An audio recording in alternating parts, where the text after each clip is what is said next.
主就開始去到魔法森林嗰度揾個棵蘋公主果樹啊！你終於見到我啦！啊！我見到啦，蘋果樹原來喺呢一度啊！你做乜嘢喊啊？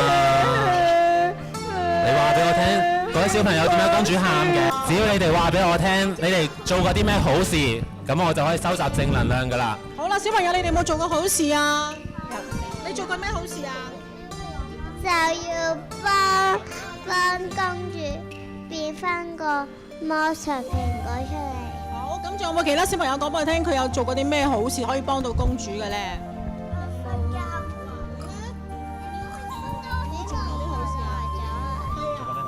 想唔想救翻公主，救翻國王啊？想唔想？大家一齊講1、2、3，想唔想？好啦，咁啊，樹啊樹，你可唔可以幫下佢哋啊？大家講完有好多正能量，我而家就收集大家正能量，再變個蘋果出嚟啦。好，哈哈！哇！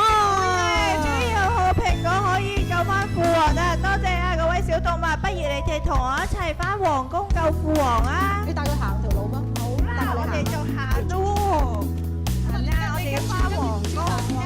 拎住個蘋果，我哋要小心啲。如果唔係，巫婆咧又會再飛翻嚟噶啦。